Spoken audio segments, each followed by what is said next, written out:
Ahora es el turno de el señor Antonio Luis Martínez Pujalte y el señor Antonio Galiano Barajas, que le va a presentar. Por favor, si pueden subir. Muchas gracias.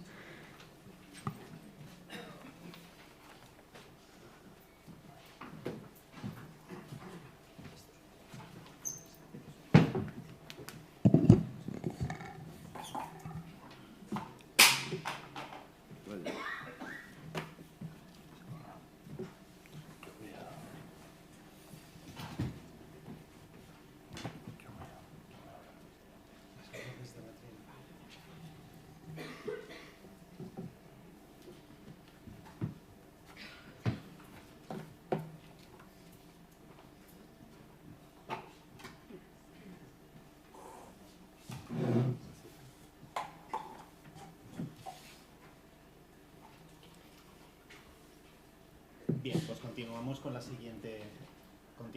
siguiente sesión. ¿Sí? ¿Está activo? ¿Sí? ¿Continuamos? Adelante, sí, ahora creo que se escucha bien. Como les comentaba, continuamos con la siguiente sesión.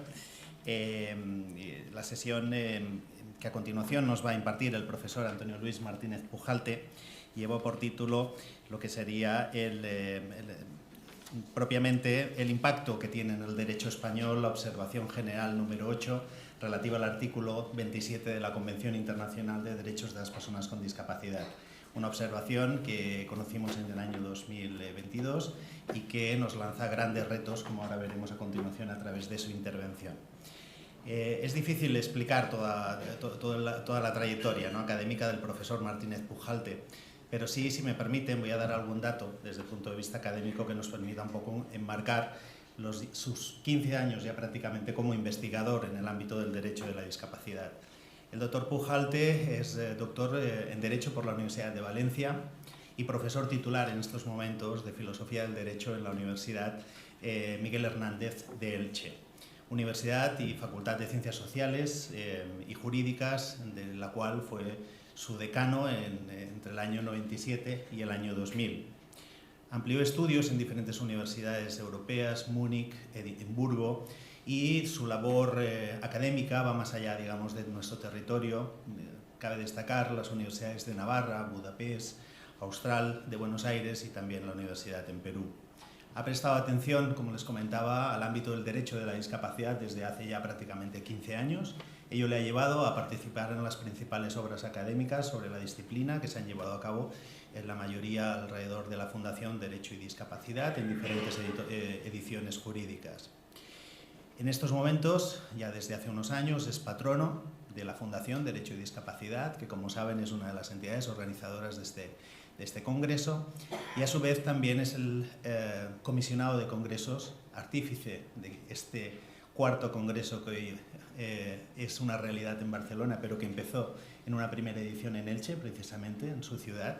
Él abrió camino que esperemos que durante muchos años y de manera bianual podamos mantener y proyectar a nivel internacional, no solamente a nivel nacional. Y también es director en estos momentos, desde el punto de vista académico, de la Cátedra de Discapacidad y Empleabilidad sobre la materia, por lo tanto, TEMPE-APSA de la Universidad Miguel Hernández de Elche. A ellos se suman también diferentes responsabilidades públicas que ha tenido a lo largo de varias décadas en momentos anteriores. Sin más, profesor Antonio Luis, tuyo es el uso de la palabra. Yo prefiero hablar de pie. Perdonen que me organice. En primer lugar, muchas gracias por la oportunidad que me brinda una vez más la Fundación Derecho y Discapacidad, que tiene mucha confianza en mí, no sé por qué, y una vez más intervengo en un Congreso Nacional de Derecho de la Discapacidad. Este año nuestro tema es el derecho al trabajo y, por tanto,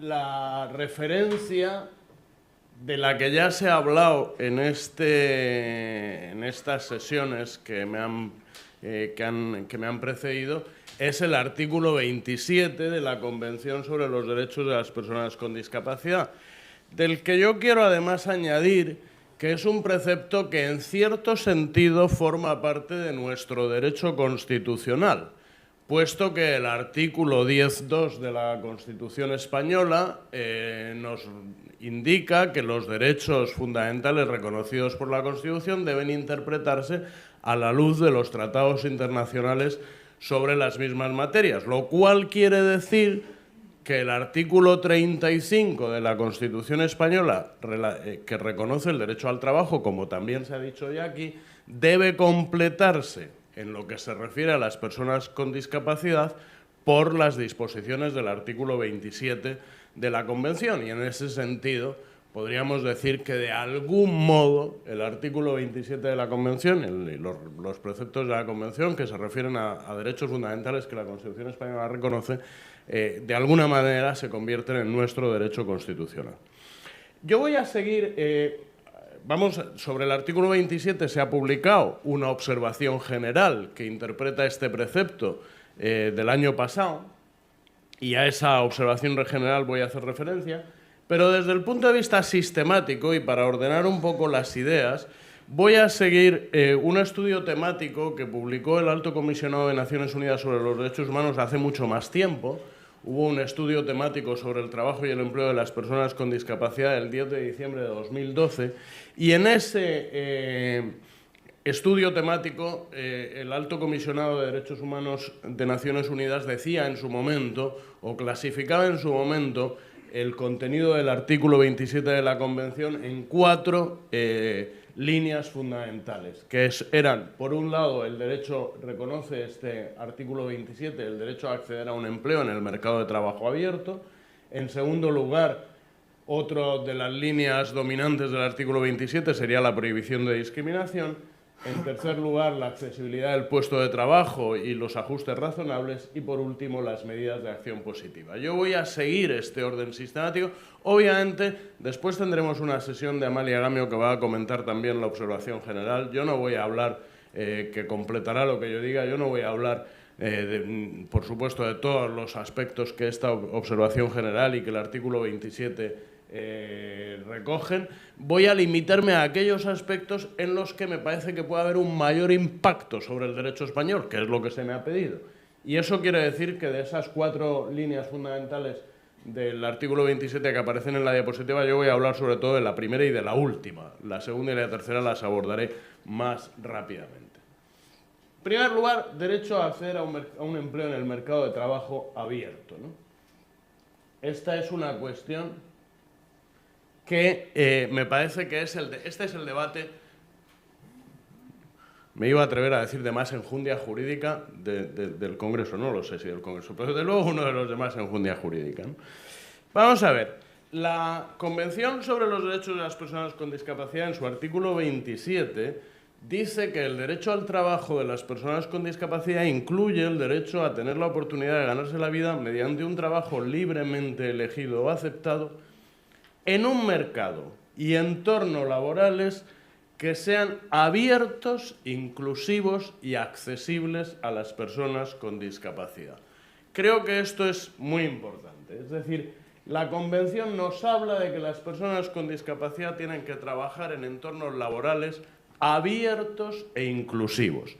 Y la observación general le dedica bastante atención a esto. Concretamente, los números 12 a 15 de la observación general comentan esta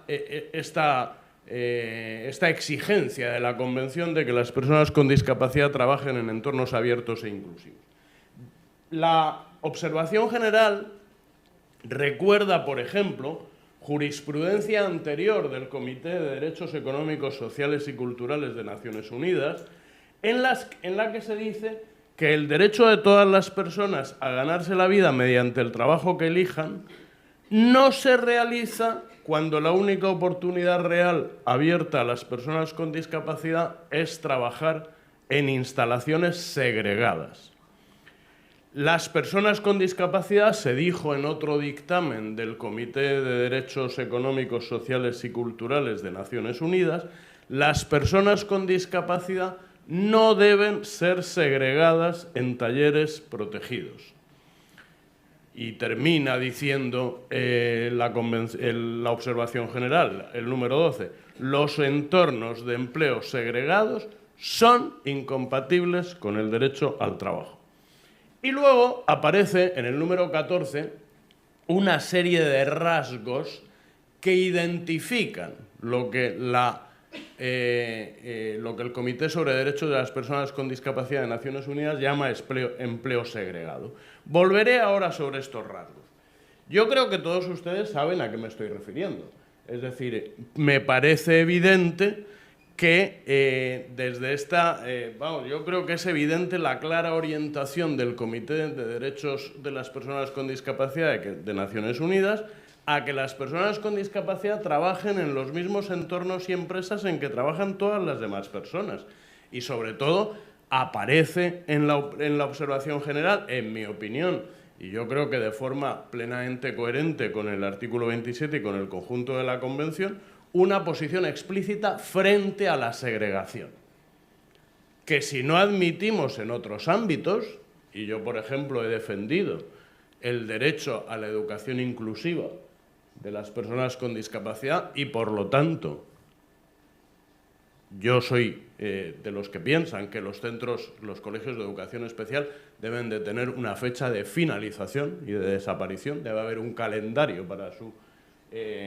para su eliminación, pues tampoco podemos admitir la segregación en el terreno del empleo. Y claro, desde esta perspectiva se abre un debate, y es el debate sobre la regulación jurídica del empleo protegido en España. ¿Son compatibles con la Convención los centros especiales de empleo? Bueno, pues es un debate que hay que abrir y yo voy a entrar en ese debate. No tengo miedo al debate y, por lo tanto, voy a entrar. Creo que es interesante para poner las cosas en su sitio.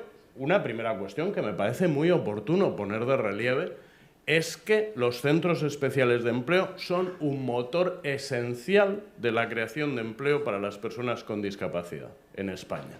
Se han revelado como un instrumento extraordinario.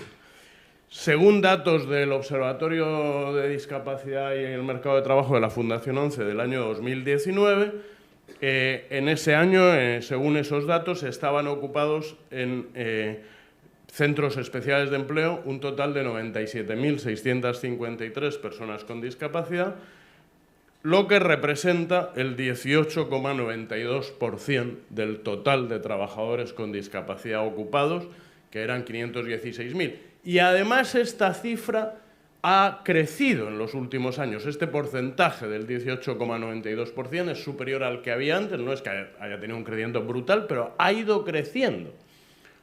¿Por qué? Entre otras razones porque los centros especiales de empleo han sido más resistentes frente a las crisis económicas y, por lo tanto, su capacidad de creación de empleo ha crecido.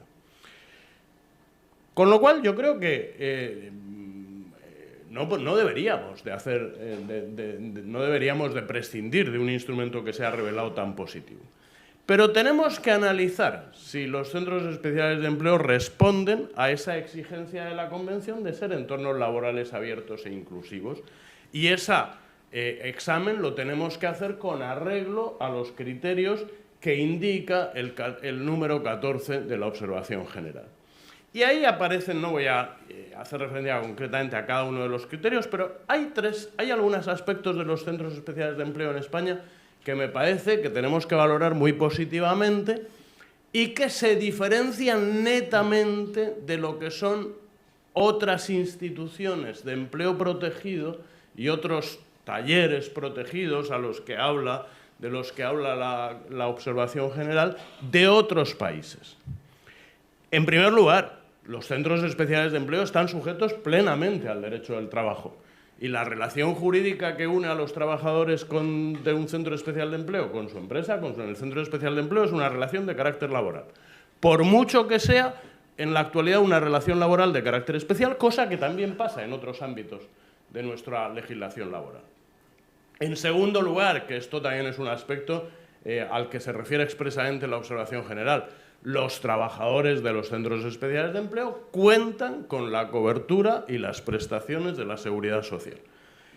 En tercer lugar, los centros especiales de empleo desarrollan una actividad empresarial. en plena competencia. No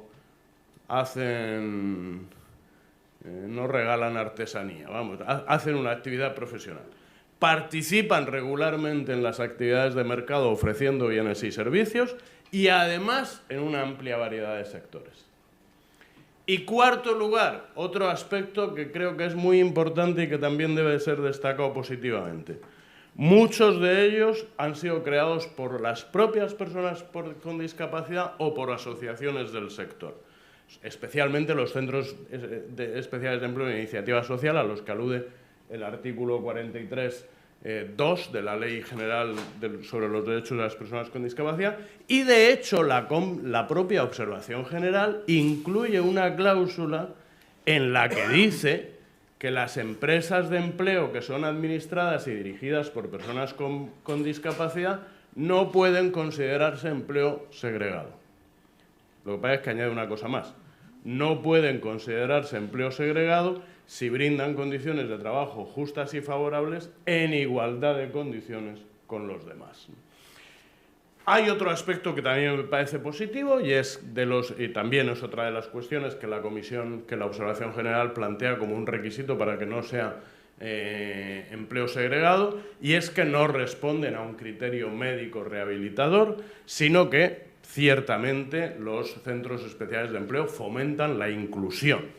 Y concretamente la legislación española exige, otra cosa es que eso haya ocasiones en las que las que puedan no cumplirse, sobre todo en los centros especiales de empleo de iniciativa privada, pero la legislación exige que los centros especiales de empleo cuenten con servicios de ajuste personal y social que, además de ayudar a superar las barreras que las personas con discapacidad encuentren en el puesto de trabajo, han de fomentar la inclusión cultural y deportiva y social.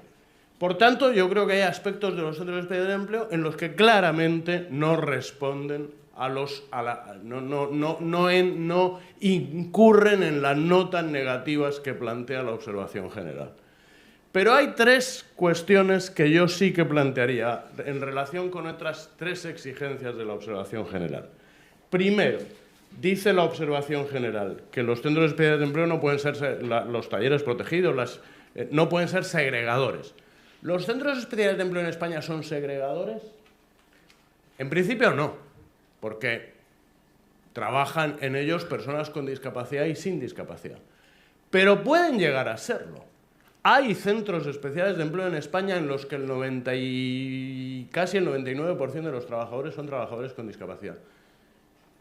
Yo ahí dudo de que no se cumpla esa exigencia de que no sean segregadores. Hay otra cosa que dice también la observación general, y es que los centros especiales de empleo tienen que promover la transición al mercado laboral abierto, lo cual, bueno, es muy difícil de conseguir y yo creo que en España no se da, ¿no? Y luego hay una última cuestión, que es, aquí yo sí que creo que esta es la más decisiva. Dice la observación general que las personas con discapacidad tienen que ser remuneradas por su trabajo en igualdad de condiciones con los demás. ¿Eso pasa en España? Pues no. Los trabajadores de los centros especiales de empleo no reciben la misma remuneración que otros trabajadores de su mismo sector porque tienen un convenio colectivo diferente. Por tanto, ¿cuál es mi dictamen que someto a debate a esta sala en la que hay personas que saben mucho más que yo, ¿no?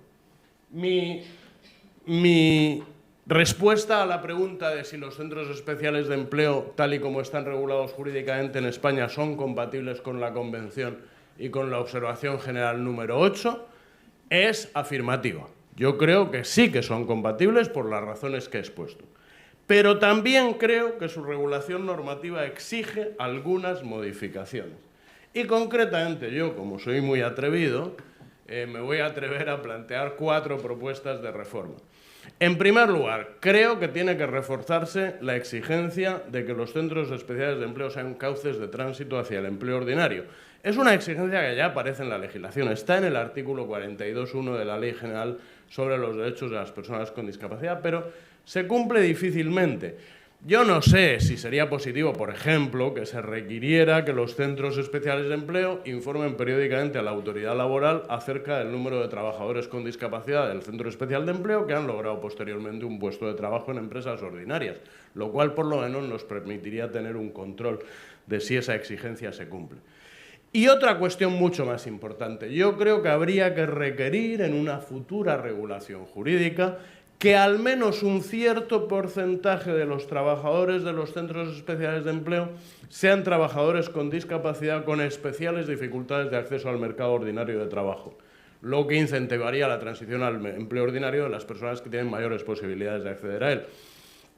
Por ejemplo, podríamos seguir el modelo, bueno, trabajadores con especiales dificultades de acceso al mercado de trabajo, pues sabemos los que son, los define, por ejemplo, el reciente decreto Ley 1/2023 de 20 de febrero, son los trabajadores con discapacidad física o sensorial por encima del 66% o trabajadores con discapacidad intelectual, trastornos del espectro autista, parálisis cerebral o discapacidad psicosocial con un grado superior al 33%.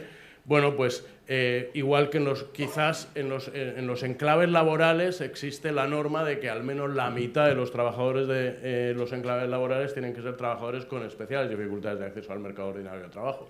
Pues quizás eso se debería generalizar respecto a todos los centros especiales de empleo, ¿no?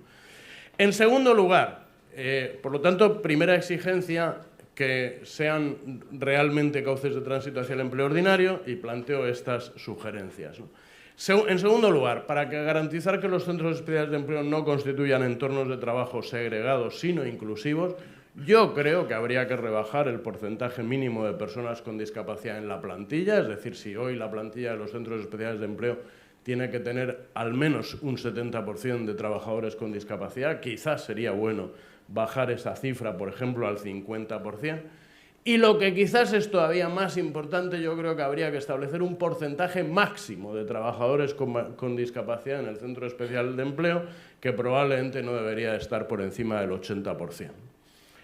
Y finalmente, creo que hay una cuestión que es clave, que es también muy importante, y es que yo creo que no debería existir un convenio colectivo específico de los centros especiales de empleo, de tal forma que los trabajadores de los centros especiales de empleo estén en igualdad de condiciones con los demás trabajadores del sector. Esto es especialmente sangrante respecto de los centros especiales de empleo de iniciativa privada. Hay empresas que simplemente crean dentro de su grupo empresarial un centro especial de empleo para tener trabajadores baratos, y esto no lo podemos consentir. Y finalmente, una última cuestión que sería coherente con todas las modificaciones que propongo es que el propio nombre de los centros especiales de empleo debería de cambiar. ¿Por qué tenemos que llamarles especiales, ¿no?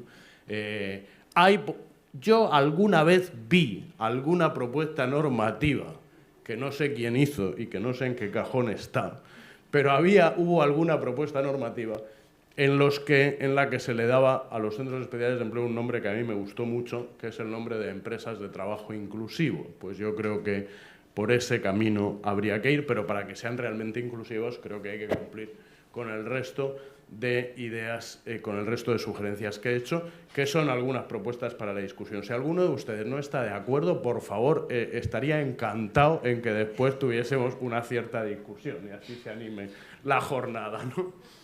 Bien, decía que a esto era lo que más tiempo le iba a dedicar en mi exposición. Sobre el segundo contenido de... ¿Me quedan 5 minutos? ¿Cómo es posible? Pero si solo llevo hablando 5. Sobre el segundo aspecto, que es la prohibición de discriminación, muy brevemente, simplemente decir que el artículo 27 de la Convención y la observación general exigen que no haya discriminación ni en el acceso al empleo, ni en la permanencia en el empleo, ni en las condiciones de trabajo.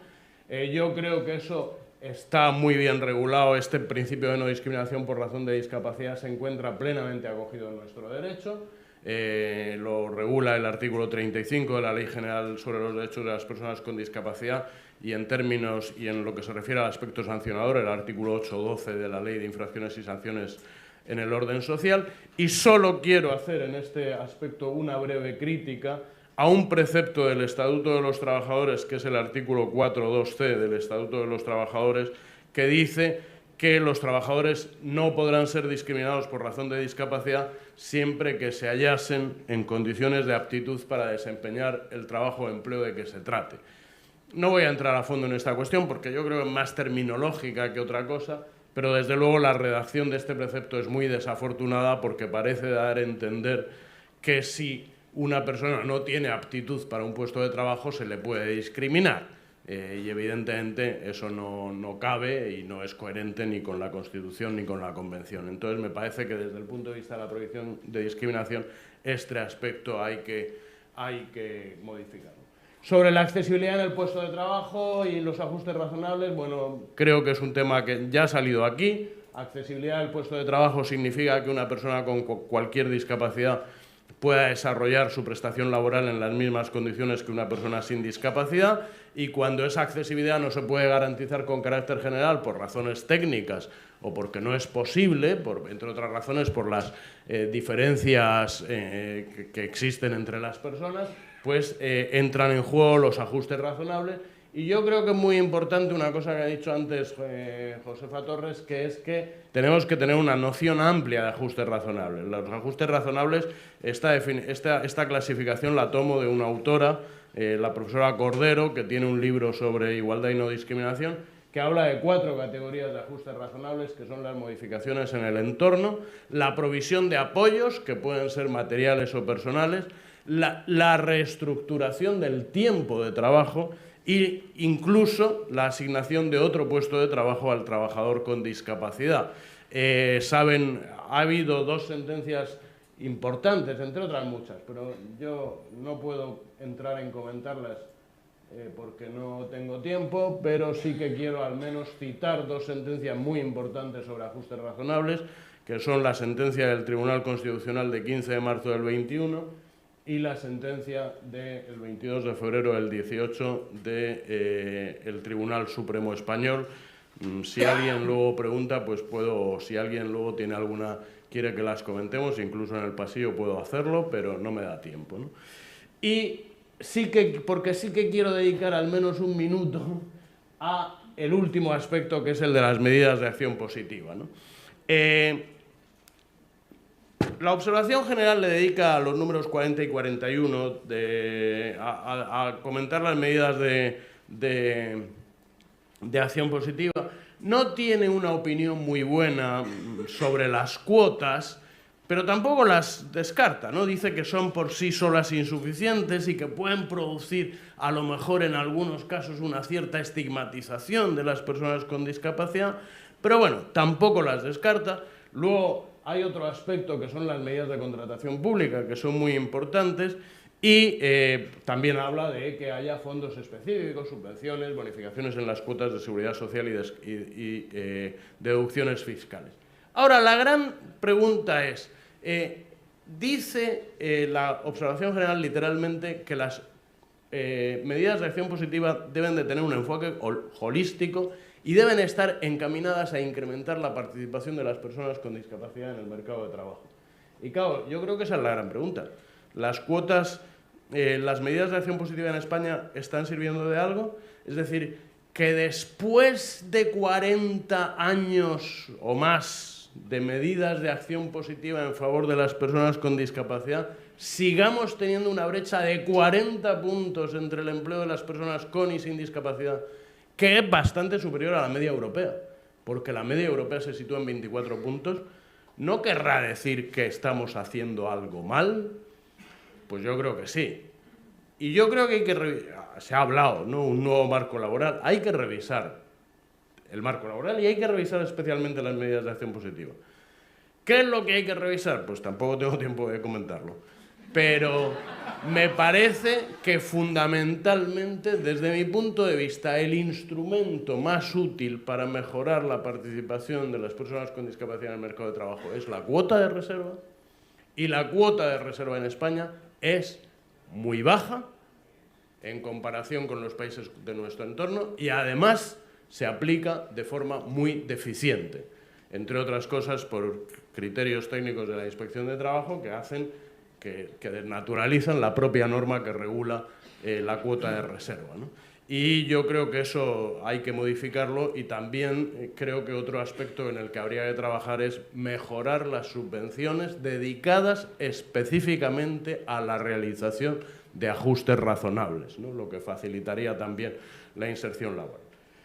Termino diciendo 3 líneas de conclusión. Creo que nuestro derecho del trabajo se encuentra esencialmente alineado con la Convención sobre los Derechos de las Personas con Discapacidad y con la Observación General número 8, pero creo que hay algunos aspectos que debemos mejorar, como por ejemplo la regulación de los centros especiales de empleo. Y al final, bueno, se está diciendo aquí durante toda la mañana, la situación del empleo de las personas con discapacidad en España es claramente insatisfactoria, y esto depende de muchos factores, no solo de los cambios normativos, pero también de los cambios normativos. Muchísimas gracias y siento haberme excedido del tiempo previsto.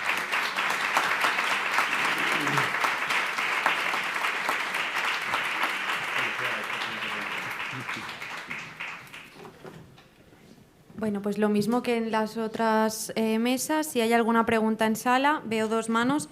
Elisa. ¿Son estas 2 personas de aquí detrás? Pilar y Yasin vale. También. Vale, aquí. Estas 2 de aquí detrás. Muy bien. De momento, y luego hay otra aquí. Vale. Empiezo yo, porque estamos así en fila. Voy a hablar un poco rápido, si no, no me va a dar tiempo a decir todo lo que quiero decir. Y coincidiendo con algunas de las cosas que dice el profesor Pujalte, otras que no coincido en nada. En una zona de la Galicia profunda, en la zona de Muros, hace 40 años, un grupo de personas que no encuentran empleo deciden crear una empresa para buscarse la vida. A esas personas habría que decirles que tienen que transitar a la empresa ordinaria, o no habría que decirles. Me refiero porque en la misma época se desarrollaron cooperativas de mujeres para trabajar para una importante empresa de distribución textil, y nadie decía que esas cooperativas de mujeres fueran ni discriminatorias ni le buscaban ningún problema. Era gente buscándose la vida.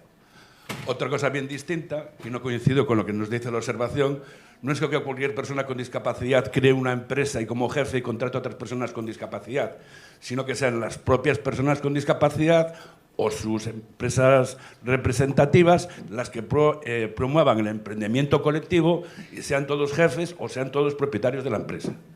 Yo creo que son cosas distintas.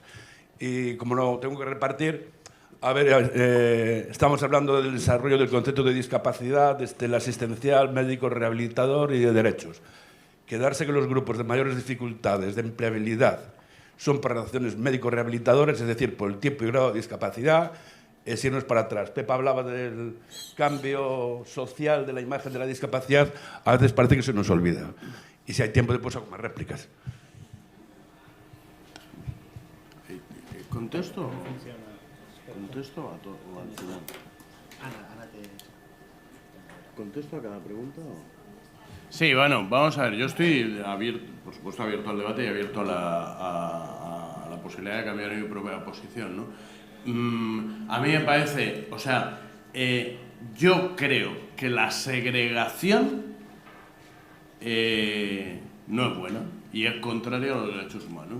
Y entonces, me parece, yo no estoy de acuerdo con que existan colegios, centros de educación especial, que me parece que producen una segregación, y no estoy de acuerdo tampoco con que existan empresas en las que todos los trabajadores, o sea, conozco, no sé si esto sucede muchas o pocas veces, no lo sé. Yo conozco algún centro especial de empleo de la provincia de Alicante en el que más del 95% de los trabajadores son trabajadores con discapacidad intelectual. Pues eso me parece que es segregador y yo creo que eso habría que revisarlo, ¿no? Y respecto a lo segundo, hombre, si en los enclaves laborales hemos establecido la norma de que el 50% de los trabajadores de los enclaves laborales, el 50%, y es un mínimo, y a lo mejor podría haber incluso un máximo. Yo es que soy partidario de mínimos y máximos, ¿no? Un 50% de los trabajadores del enclave laboral sean personas con dificultades especiales de acceso al mercado de trabajo, ¿por qué no lo podemos generalizar al conjunto de las empresas de trabajo inclusivo, por utilizar la denominación que a mí me gustaría que se impusiesen.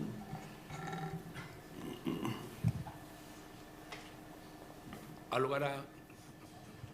Sí, la otra pregunta podemos hacer...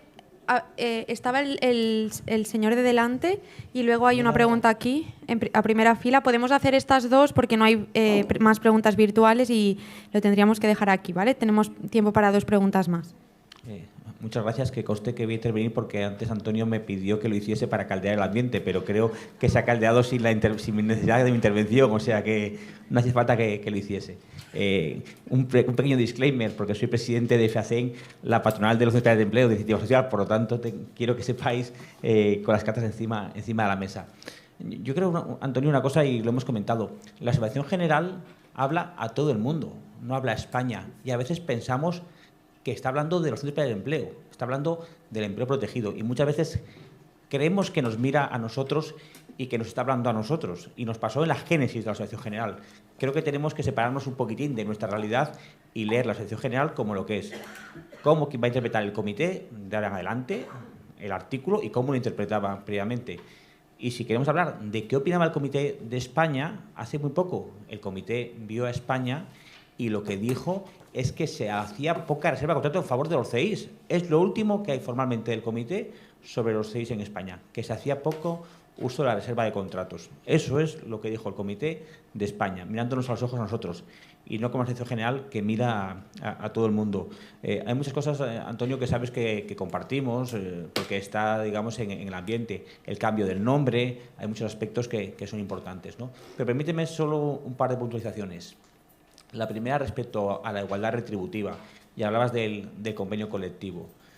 Aquí además está la patronal mayoritaria del ramo y FEACEN somos la segunda patronal mayoritaria.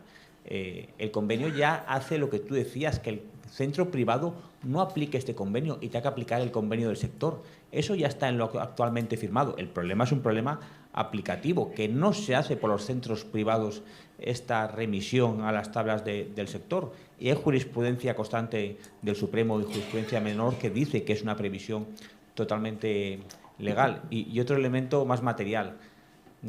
Gracias a la subida del SMI permanente, ya hay una igualdad retributiva en las categorías de los centros de empleo respecto a los convenios sectoriales, a la categoría especial, que era una categoría que estaba vinculada a cifras por debajo del SMI y ya se encuentra en el SMI. Por lo tanto, ya hay una igualdad práctica retributiva. Quizás para mejorar la regulación no estaría de más en un futuro poder hacerlo para mejorarla, pero creo que es importante que quede claro que ya existe una igualdad retributiva de facto por la aplicación del SMI y en los centros especiales de empleo privados por aplicación de la cláusula del convenio. Y respecto a la segregación, creo que si metemos a las peores dificultades tasas muy elevadas, vamos a provocar quizás lo que tú comentabas, que haya centros que no haya un mix natural de personas con discapacidad, sino que se hagan guetos en los que haya 100% de personas con discapacidad de una tipología correspondiente. Y creo que un modelo de una empresa de trabajo inclusivo no tiene que preguntar sobre las cuotas y subcuotas, sino sobre la idea de un mínimo, quizás de un máximo, y que sea una selección lo más natural posible. Porque si queremos que sea una representación de la sociedad, tendrá que ser un centro de empleo de discapacidad en la que haya variedad de discapacidades y no poner un 10% de un tipo o de otro, porque entonces sí vamos a crear, creo que más retos. Y sin más, muchas gracias, Antonio, porque sabes que compartimos mucho de lo que dices y creo que hay que mejorarlo, ¿no? Pero creo que es muy importante lo que decía, que esto no nos mira a nosotros, que mira a todo el mundo y que no está hablando de los centros para el empleo, que está hablando del empleo protegido a nivel mundial. No nos sintamos el centro del universo cuando habla la ONU. Sí, yo quiero subrayar... yo también me gusta emplear un poco un tono polémico en mis intervenciones porque así me parece que lo anima más, ¿no? Pero yo quiero subrayar muy claramente la primera parte de tu intervención, es decir, es evidente que los centros... Yo lo he dicho, pero lo que pasa es que también he hablado de los aspectos que tenemos que mejorar, pero creo que es evidente que lo que en España llamamos centros especiales de empleo no tiene nada que ver con otro tipo de talleres protegidos a los que hace referencia el comité en su observación general. O sea, hay países en los que el equivalente son centros en los que los trabajadores ni siquiera están sujetos a la relación laboral, ni siquiera se les aplica el derecho del trabajo, ni siquiera tienen las coberturas del sistema de seguridad social, etcétera, etcétera. Es decir, o sea, evidentemente los centros especiales de empleo de España no tienen nada que ver, no son homologables a lo que en otros países se llaman, y no estoy hablando, yo estoy hablando de países de nuestro entorno, por ejemplo Alemania, lo que en otros países se llama talleres protegidos, no tienen nada que ver. Ahora bien, hay algunos aspectos en los que se debe mejorar, y por ejemplo, yo creo, y me ha parecido ver que en eso sí que coincide, que la idea de establecer un porcentaje máximo de personas con discapacidad en el Centro Especial de Empleo podría ser interesante. Luego lo otro, lo del porcentaje de trabajadores con especiales dificultades, bueno, habría que verlo, ¿no? Pero sí que creo que hay algunos aspectos en nuestra regulación de los centros especiales de empleo que deben de mejorar. ¿Había más? Sí. Sí, vamos a realizar la última. Vale, gracias. Yo, por ser breve, pues nada, felicitar al profesor Martínez Pujante, porque la verdad es un placer escucharlo. Soy Pilar de la Universidad de Barcelona y aprovechando también la confianza con el compañero que me ha precedido, con Aníbal, sobre el tema de los centros especiales de empleo.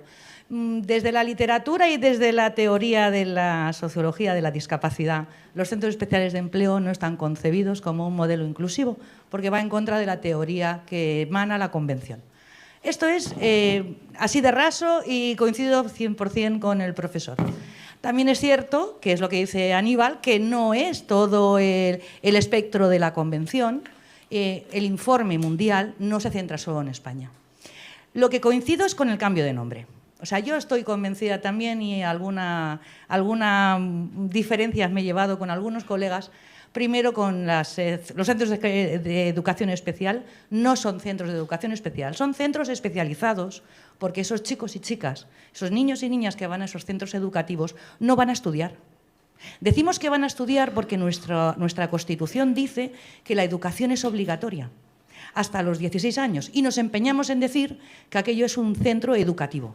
No son centros educativos, tienen unas limitaciones esos alumnos y esas alumnas y van a centros especializados donde si no estudian no pasa nada. No tiene que poder pasar nada porque no pueden estudiar y hacen otros planes curriculares.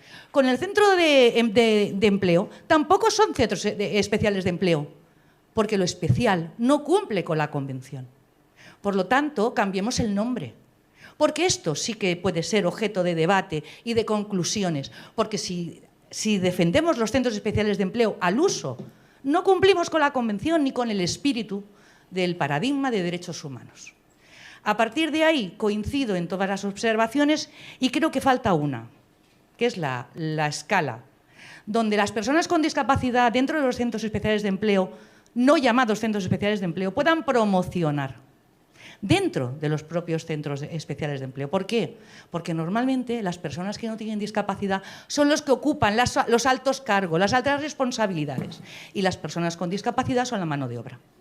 Por lo tanto, desde toda compartiendo 100% el posicionamiento del profesor Martínez Pujante y el de Daniel Aníbal como presidente de FEACEN, considero que hay que tener en cuenta diferentes factores, pero la máxima es que tenemos que cumplir con la Convención, que es este paradigma de derechos humanos, y a partir de ahí hagamos los cambios necesarios. También es verdad que los centros especiales de empleo en momentos de crisis han sido los que han sostenido al empleo de las personas con discapacidad. Pero tengamos en cuenta el salario, la escala salarial, la promoción interna. No siempre los altos ejecutivos tienen que ser personas sin discapacidad, donde tienen al mando a las personas con discapacidad, y evidentemente los ajustes razonables y las medidas de acción positiva. Y, ¿por qué no?, incluyamos también las cuotas de reserva en las empresas, y no solo en las empresas, sino en las administraciones, para que esos centros de empleo también puedan perdurar. Porque al final la labor social que hacen es encomiable, o sea, esto no lo vamos a discutir. Nada más, gracias. Muy bien, muchas gracias. Ningún comentario. Sí que quiero subrayar una cosa que se me ha quedado pendiente respecto a la pregunta de Aníbal anterior. Creo que el instrumento de la, por si queda alguna duda, pero simplemente señalar, ¿no? El instrumento de la reserva de contratos a centros especiales de empleo es un instrumento que me parece extraordinariamente positivo y que creo que hay que impulsar. Si es que los centros especiales de empleo en España, las empresas de trabajo inclusivo, han revelado que son un extraordinario motor de creación de empleo para las personas con discapacidad y, por lo tanto, es un instrumento que no nos podemos permitir el lujo de perder. Lo he dicho en mi intervención. Lo que tenemos que hacer es simplemente revisar algunos aspectos de su marco jurídico para adecuarlos a la Convención, para adecuarlos plenamente a la Convención, porque yo creo que en la regulación jurídica actual hay aspectos que deben de ser mejorados para adecuarlos a la Convención. Muchísimas gracias a todos. Gracias.